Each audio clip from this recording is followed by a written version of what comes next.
My name is Mihaela Ghidersa. I'm coming from Romania. And to be honest, it's my first time here, first time in your beautiful country, and first time in this city, too. So, yeah, I got a lot of good vibes today. So I'm looking forward to seeing exactly how we can interact through this discussion. A little bit about myself. I'm, of course, passionate about software engineering. But when I'm not really coding, you know, I like to either share some information, learn from others. So I take part of amazing events like this one today. So thank you for having me, to the organizers.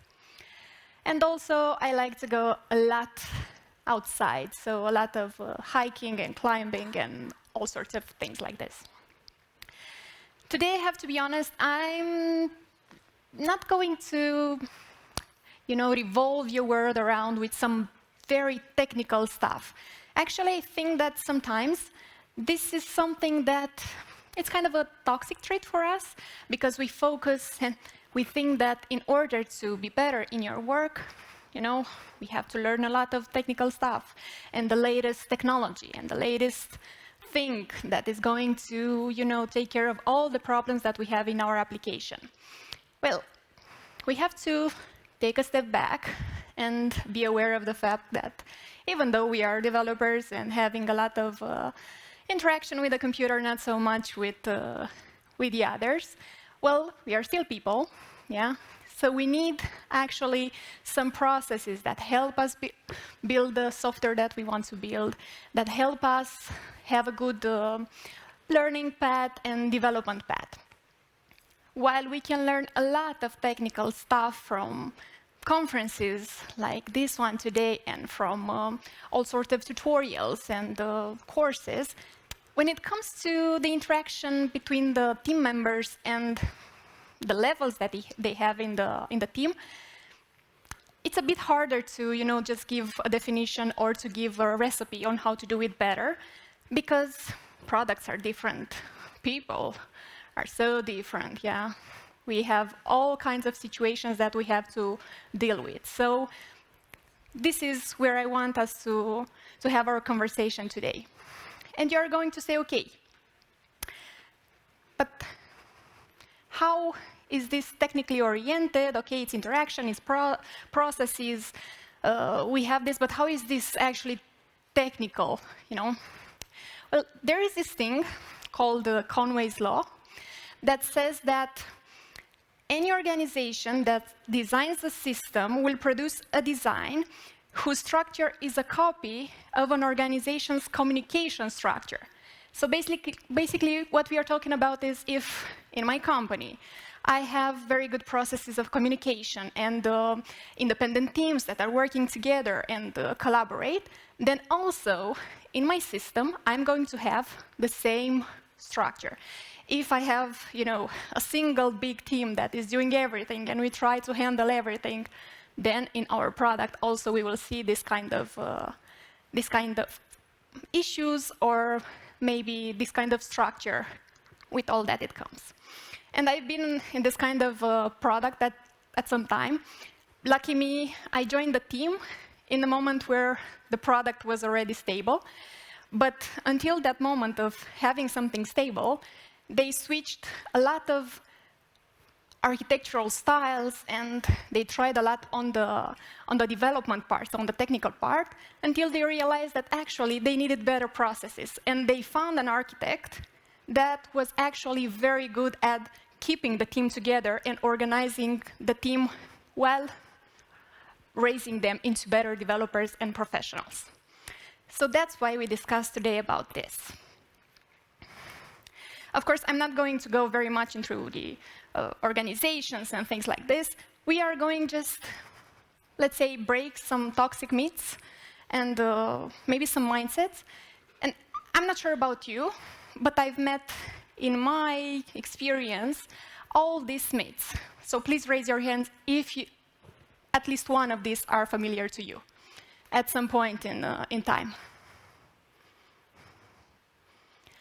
Okay, good to see that I'm not the only one that's been through a lot of very damaging teams.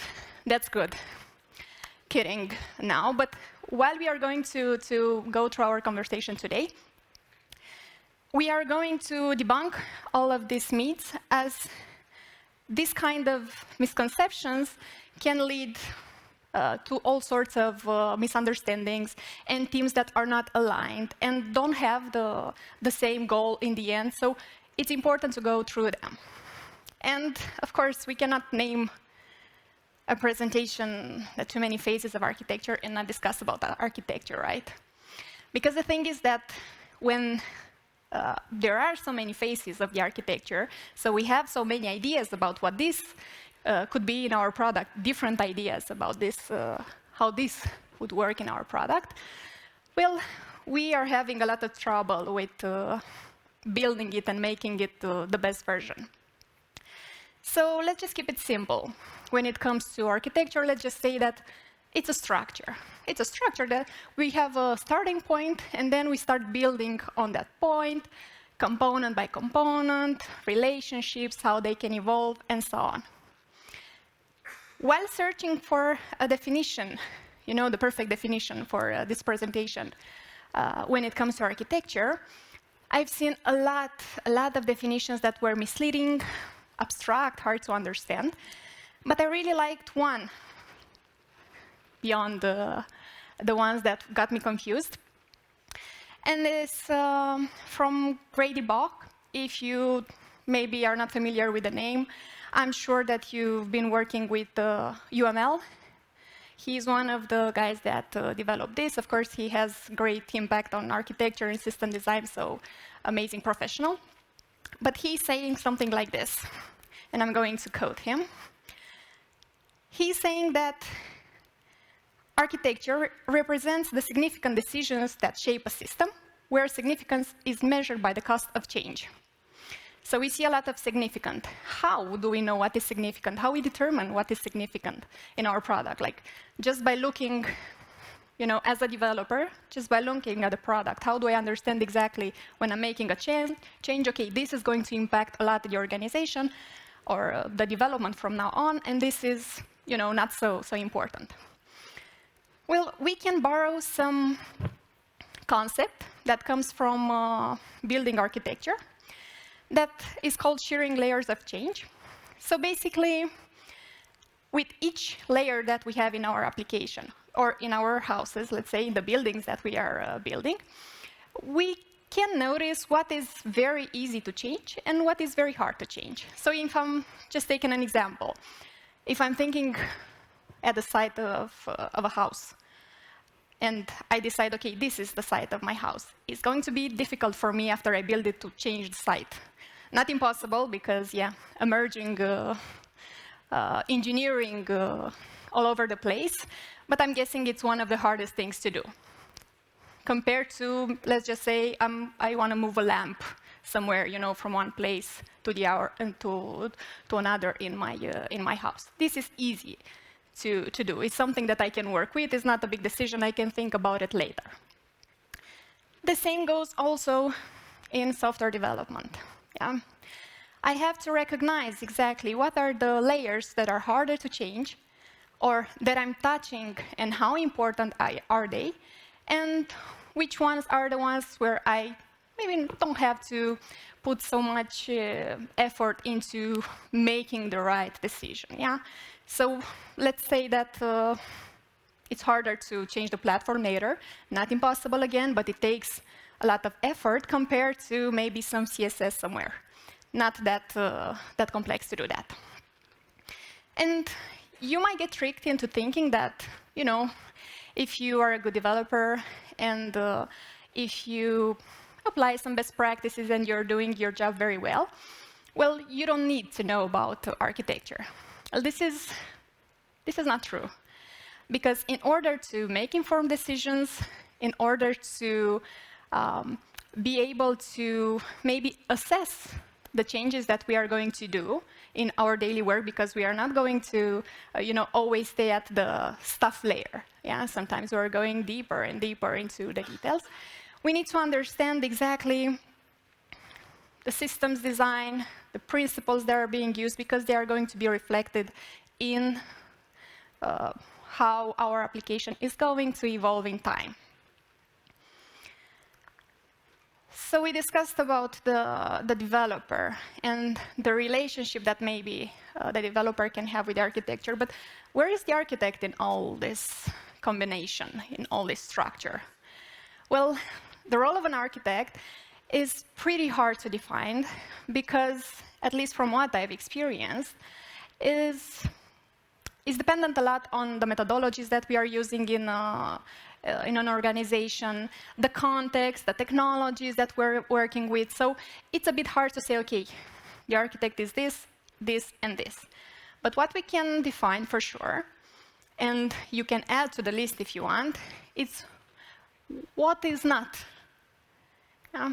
So first of all is, an architect is not something unapproachable that we have to handle in our daily work. So for the longest time, at least for my beginner's years, I had this feeling that the architect is someone that, in order to discuss with, I have to prepare very important things. I can go to this person and just ask something, I'm trying to do the change, what is your opinion? Well, it took me some time to, I remember in one of my first teams actually, to be in a team where the architect was just sitting next to me, and he was very involved in everything that the team was building, and the team was very united, and best practices at its best were applied, and everything was very, very aligned. So that's where I saw, okay, this is the attitude that keeps the team together and helps the team to see the same, or to look in the same direction. Then I also thought, besides looking at him or her as a person that it's extremely hard to approach, I thought that this person has all the answers, like it's the god of the whole stack. And I'm asking you right now, is that even possible? Like, could anyone ever survive this kind of pressure? Who'd want ever to be an architect if the expectation is to know everything and the answer of every question and all the technologies and everything? That's not how it works. And we are going to discuss a bit on what brings more value into the role, besides using the expertise of the team, of course, and collaborating. And the last one, the architect is the one that defines and coordinates the architecture. Is it? It's like architecture police. Architecture is not changing. Nothing is happening in there. We are just dictating something from the beginning, and then we are just, okay, build. You go build this. It's not like this, of course, because technology changes a lot. We want to innovate in our products. The business changes a lot. So actually, we can say that we can demystify the first one, right, where the architecture is something that can never change. Actually, you know Darwin's theory that the species that survives is not the strongest, but the one that it's most open to change, adapts better to change. But I think that if Darwin would have worked in software development, he would have said that the architecture that survives the test of time is the one that has an architect that adapts to change, knows how to handle change, and not has the strongest architecture and is the all this complicated structure that you have to be very smart to understand. So yes, it's a very hard to define kind of role, and I'm sure that you had this or interacted with this role in so many ways, and maybe some of you have this role. But what I would like to point on is the fact that has two components that I think that are necessary. One is leadership, and the other one is the expertise. Leadership is not management. Leadership is about being in there for people. You know, as I was telling you, I experienced this. Basically, working with the team, discussing, explaining your decisions, mentor them when it's necessary. I know that when we are thinking about high technical roles, where with a lot of experience, We don't really take into consideration soft skills, but more like we are, as I was saying, very focused on having the technical part very good, which is totally cool. The technical part is important, but it's not all about that. Then the expertise over knowing it all. We were discussing a bit before about how we can't expect from the architect to be this person that knows it all. And of course, it has to be someone that has experience with technical part, yeah, with the technical part, the raw technical part. And this specific knowledge is very important. But there are also some other mandatory aspects that we have to look at. So yes, we need experience with a lot of technologies, and we need knowledge about system design, deep knowledge on system design and architecture and security and scalability and performance and you name it, deployment, cloud. Yeah, so a lot of experience in a lot of areas, but it's not about having a lot of information and running on using the latest thing.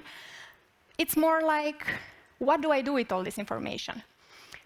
With all the experience that I have, can I identify high areas of risk? Can I see exactly where there is some technical debt that is actually ruining my product? This kind of considerations, I think there are the point where everything changes. Like it's a game changer to be able to do this. So yeah, developers and architects and a lot of soft skills in between. But I have to ask you, how do we enhance this technology relationship, or this relationship around technology? How do we make it work?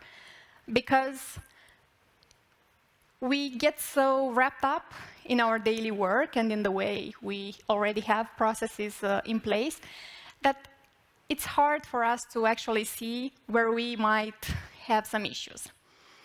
But let's see. We already established that architecture is for every developer. It is, right? Is anyone in the room that is like, I'm not interested in architecture. I'm good. I'm very good. Phew, no one. That's good. But the question is every developer prepared to be an architect? Let's just think about it. We were discussing about the fact that it's a role that needs a lot of experience and expertise in different areas. So you have to know how to take different experiences in order to build the knowledge that is needed. And that sixth sense that tells you where you might have some issues. And it's also about being able to, leave the ego, step back, and be like, okay, the decision that I made at some point, it's not okay anymore. I have to accept it, and I have to change this. So it comes with a lot of pressure and a lot of time invested. But regardless of if you are pursuing this role or not, as long as you are part of the development team, there are two things that we have to think about. As a developer, just because I have an architect in the team, this does not make me responsibility-free of the fact that I am also responsible of how the architecture is evolving, or I'm not just going to make a step back when something goes wrong and be like, go to the architect. No, we are working in this together. On the other side, just because you have, a very strong architecture, does not mean that it's going to, everything going to be perfect if you don't get involved also the team, because you can't cover everything. Let's face it, as we are discussing, it's a lot of responsibility, and we know that this involves also a lot of discussions and a lot of explanations to give. Yeah, so there is not always time to go really into the details. So we need the team. So architects involve the team, and developers ask to be involved in the whole process. Then, are coders just going to code and architects going to architect? Like, each with its area? What do you think? Aren't here architects that are still coding? Nice. Well, apparently not. Apparently we have some disruption. Yeah, we also have architects that are coding. And actually this is something very, very good, because architects should be involved in the coding and having an overview on what is happening in the details. And maybe some of you are going to say like, oh my God, but we don't have time to do that. I can do also development and be involved in everything else and be good at everything. Say no more, we have the solution. You can be involved in the actual coding. How about keep close with some members from the team, ask for information from them, maybe give them some ownership on some specific features, and see exactly how the team is actually responding to this kind of collaboration. And you will also have the feedback. Or do some pair programming from time to time. Or if you don't have time for pair programming, do some code reviews. Look from time to time on their PRs. Or add in your team some architectural unit tests in order for you to be sure that everyone is aligned. Or use some quality gates, some steps in your quality gates that control exactly how architecture is being impacted by the changes that are happening in the code. And I have to be very honest with you, the last one is my favorite. Create architectural katas in your teams. Create a context of just taking a problem and, I don't know, splitting your team in 2, 3 small teams and see exactly how they would work with that architecture. Let them know the taste of this and what it means to actually be an architect, even if it's just for 1 hour, 2 hours at some point. Just see exactly who it's on the same page with you and understands the concepts that they are working with and who is not that involved. And I think that also with this we demystify another myth, which is the one that architecture is not about the code, which is something that we discussed that is not true. Because if we have a gap between architecture and the details, the implementation is going to create a lot of unbalanced development and communication in the team. So you might be thinking that your team understood completely what they have to do and what is your vision as an architect, and the team to be completely disconnected from what you want to do. So maybe what I'm just trying to say is for you to challenge all these limits and all these stereotypes that we have, and get out of your system this idea that this is not my business, I'm not interested in this, so it's someone else's responsibility. This is now not how things work in a team. We need to be able to see the differences that help us evolve, and we need to get every opportunity of learning, of creating a valuable product, of raising amazing people and professionals, and in the end have everyone satisfied with the work that they are doing. So my challenge for you today is, if you are an architect, just go discuss with your team. See how they see the way you're working, maybe ask for some feedback, some honest feedback, Then if you are a developer, ask to be involved. Don't be shy to give ideas when you feel like you have valuable input. Try to work together, and I'm sure that is going to have an impact that you are going to see in time.